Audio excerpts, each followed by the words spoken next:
Birahin ko lang to si Mike Labi. Ay naku, Mike Labi ka. Ang sinungaling kasi nito, Mike Labi na to.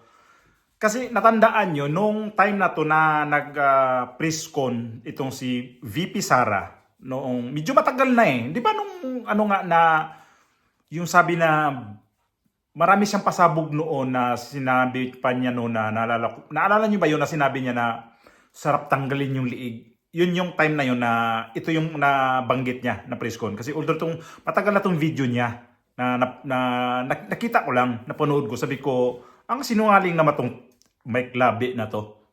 Di ba yung salita, panay ganyan yan. Kaya nagalit yan kay Banat Bay kasi sinabihan siya ng Mike Labi, panay dila ng labi niya, tapos nagalit din to si Mike Abi dahil sinabihan pa nga niya si Banat Bay na bakla daw. Kasi pati ba daw labi niya, binabantayan niya. Ano to si Banat Bay sa akin? Bakla? Ano to bakla? Tapos nagsagutan sila doon sa kanilang social media. So ito yung naano ko nito, naano ko sa kanya dahil parang sobra niyang pagtanggol kay Bongbong Marcos. Lumilitaw pa rin na nagsisinungaling talaga yung mga sinasabi. Nagsisinungaling sila. Yung mga vlog niya, hindi ko alam kung paano niya nasabi na wala na daw tiwala ang mga businessman kay Sara Duterte, di daw pinapansin dahil ganito, ganyan. The following day, may nangyari na si Inday Sara pala pumunta sa PCCI, yung mga business na grupo na inimbita si VP Sara.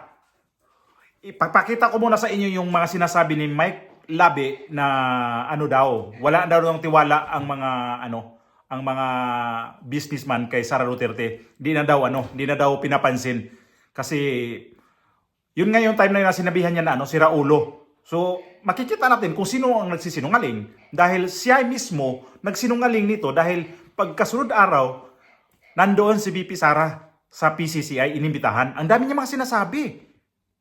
Marami siyang doon na small and mga international na mga business daw, mga local and international business daw. Parang wala daw pumapansin kay VP Sara. Ay, nako, Mike Labi. Kawalan ng respeto kay Pangulong Marcos na parang hindi niya itinuturing na Pangulo at itinuring niya na sa rating na 1 to 10, 1 lang ang kanyang rating. Parang gusto niyang palabasin, wala na yan. Pangulong Marcos, ako na lang, ako ang Vice President, ako ang malakas, parang ganon. So hindi ko naniniwala ang business community dyan. Kasi ang tingin ng business community, foreign and local, okay, maganda ang ekonomiya at gumanda ang ekonomiya sa ilalim ni Pangulong Marcos Jr. Maganda ang seguridad pangkalahatan ng ating bansa. Tama ang paninindigan ng Pangulo sa West Philippine Sea Issue Exclusive Economic Zone. Tama yung independent foreign policy, pakipagkaibigan, pakikitungo ng ating Pilipinas at Philippine government, Philippine President sa international community. Kaya nga tayo pinupuri na ng World Bank.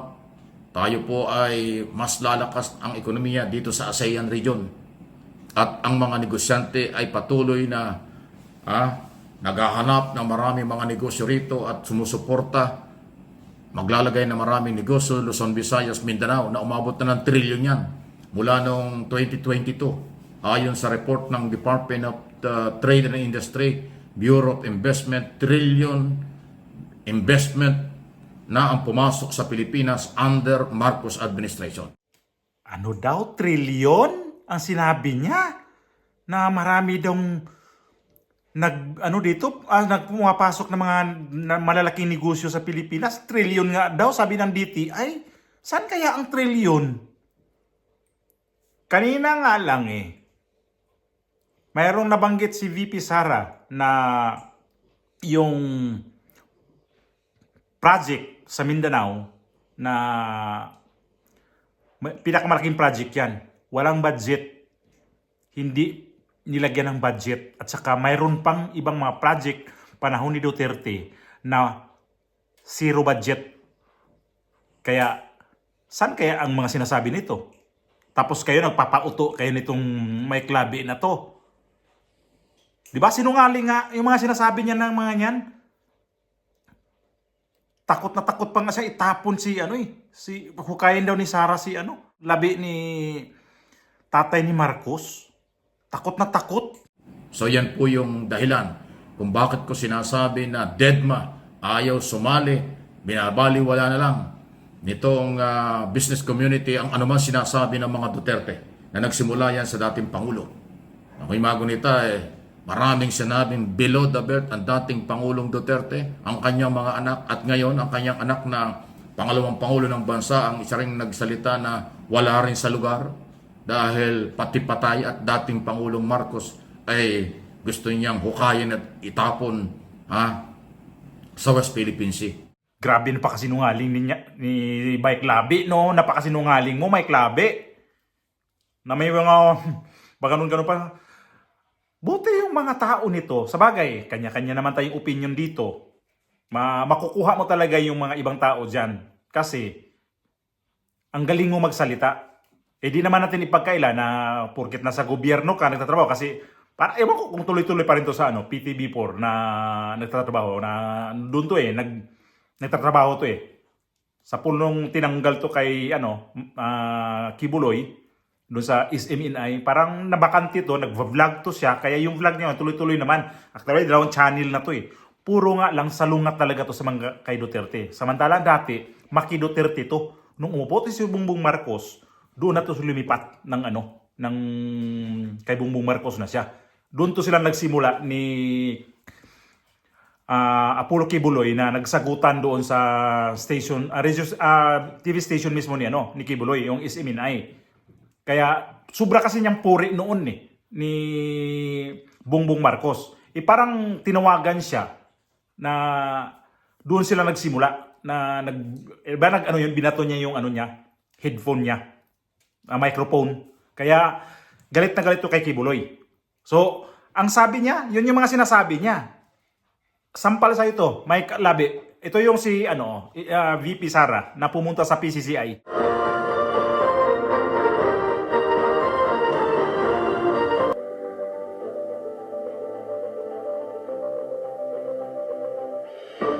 Photo op with the South Luzon. Again, to all the PCCI South Luzon, let's have a photo op with the Vice President Sara Z. Duterte.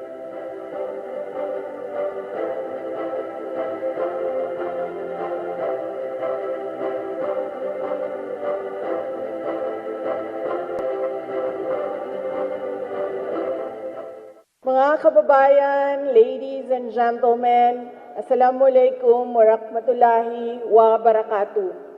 Madayaw ug maayong adlaw kaninyong tanan. Magandang araw sa inyong lahat. First off, let me thank the Philippine Chamber of Commerce and Industry for your invitation for me to join you on this momentous occasion, 50 years of the PCCI.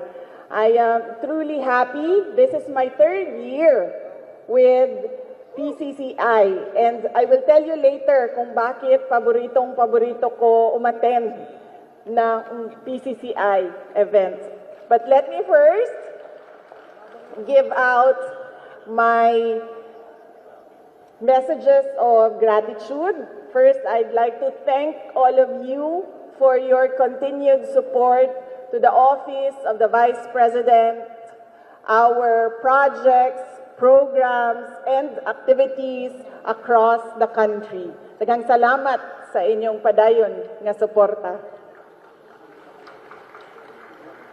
My next message of gratitude is from our family, the Duterte family.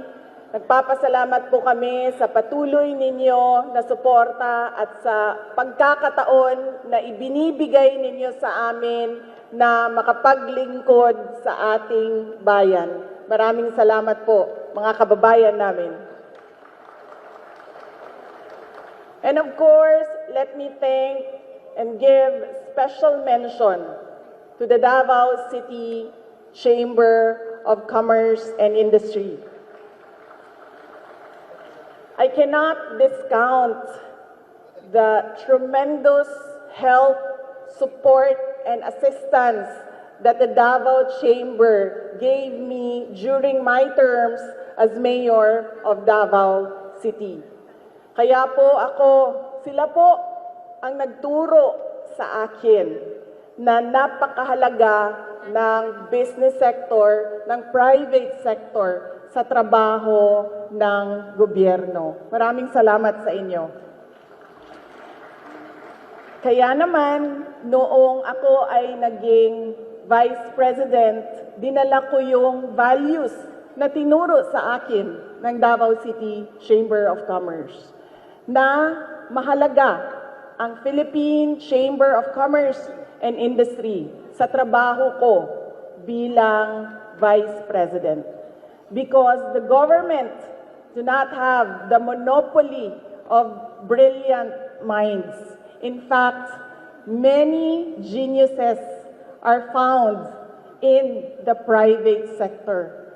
That is why it is very important that there should be collaboration between the government and the private sector, the business sector. Kaya paborito ko na umattend talaga dito sa PCCI para din magpasalamat sa inyong lahat sa contribution ninyo sa ating bansa. I would like to congratulate all the awardees.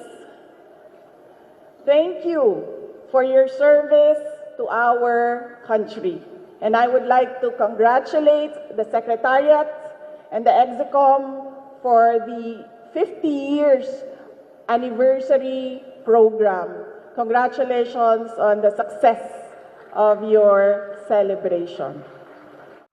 Ngayon, sinong nagsisinungaling? Yung mga sinasabi niya na mga local and international na mga mga businessman, saan si VP Sara? Nandoon sa mga businessman na PCCI. Bakit wala si Bongbong doon? Hindi inimbita. Anong mayroon si VP Sara na wala si Bongbong Marcos? Walang tiwala ang mga PCCI kay Bongbong Marcos. Di ba sinabi na nga ni VP Sara? Pangatlong taon niya na nandoon. Siya ang guest. Ngayon si Bongbong saan nagpunta? Pangatlong taon na ng PCCI na kinukuha nilang guest si VP Sara pero si Bongbong Marcos wala. Dahil ang mga businessman kasi, pag ganyan klaseng mga businessman na walang mga kickback ang gusto, dito sila kay VP Sara. Pero pag may mga kickback kay Bongbong Marcos sila. Kasi doon sila kumikita eh. Ito yung mga businessman na kay Sara ngayon, mga straight ito. Hindi ito mga corrupt na mga businessman. Itong kagay Bongbong Marcos, marami siyang kickback tayo dyan, pang natin yan. Alam nyo na. Kaya, ang mga PCCI, di sila komportable kay Bongbong Marcos. Kasi, wala nga silang mapapala dyan sa presidente na yan eh. Sa utak pa lang, wala na. Ito si Mike Labe, sobrang bilib kay Bongbong Marcos. Tapos, may isa pang vlogger dyan, si Maravillas. Sobrang bilib sa Marcos. Diyos ko, mga utak nito Maravillas. Ang pangit pa ng bibig nito. Ang laki pa ng bibig. Parang bibig ng Parang bibig ng... Basta ang laki ang bibig nito. Sobrang proud niya kay Bongbong Marcos. Pero kay VP Lini, ayaw to niya. Dati, rin to, makidigong din to si Maravillas. Parang ito yata siyang isa sa mga vlogger na nabayaran. Sila ni Mike Abby to na nabayaran sa mga nagbablog para kay Marcos. Ito sila. Yan silang binabayaran ng monthly dyan. Pero kami nagdidipinsa sa mga Duterte, hindi kami bayad ha. Baka masabihin niya, magkano ang binabayad nyo, hindi kami binabayaran. Kayong nanonood nito, para sa inyong kaalaman, hindi kami bayad. Hindi kami tumatanggap ng bayad dahil kusa namin itong ilalabas ang mga naramdaman namin sa gobyernong ito na napakabubo ang presidente ng Pilipinas. Ngayon mga businessman nga hindi na nga, wala na nga silang tiwala nito Kung wala mga kickback, ayaw na lang kay Marcos. Kung sa mga businessman na gustong kikita ang para proteksyonan lang sa gobyerno, makapangdaya sa kanilang mga tax, doon sila kay Bongbong Marcos. Si Sara Duterte, di naman yan ganyan yan eh. Yan na talaga ang sinabi ko nga. Straight talaga na mga negosyante, dyan sila. Kasi gusto nilang matinong negosyo. Ay, anong mga sinasabi ni VP Sara doon? Gusto niya mag-encourage pa ng yung mga gagawing negosyo dito sa atin. Suportaan ang mga negosyante. Si Bongbong ba ngayon? Hindi naman yan sumusuporta kasi umaasa lang yan sa mga sa ayuda eh. Ito si VP Sara, ang inaasahan niya sa mga negosyante makapag-produce ng trabaho sa mga tao. Hindi yung ayuda na on the spot lang yung 5,000 ibigay. Tapos, pagka sunod na mga linggo, nga na. Kasi 5,000, 5 kilong bigas, saan aabot yun? Nga ang mga tao dyan kay Bongbong Marcos. Kasi mahilig kasi siya sa ayuda. Para sabihin niya, napakabait na presidente. Ngayon nga di na nga niya alam kung saan siya kukuha ng pundo. Minamadali na nga niya yung budget na mapasa na sa Senado para magamit na yung pundo. Ang kapal ng mukha nitong presidente na to. Pag masita siya, init ang ulo eh. So, ito yung si VP Sara ngayon. Ang daming binabato. Ayun, sinong nagtitiwala ngayon? PCCI. Ang mga PCCI kasi, mga negosyante yan dyan, halo yan dyan. May mga Chinese, Filipino-Chinese. Dyan ang mga negosyante na may mga grupo nila yan ng PCCI. Kung anong klaseng mga negosyo yan sila dyan. Kaya yearly yan sila, yan sila na mayroon silang iniimbita. Dati, si VP Sara, pangatlong taon na nga sunod-sunod na nga Pero si Marcos, wala man lang dyan, di man lang pumunta dyan. Yan ang sinabi mo, Mike Labi.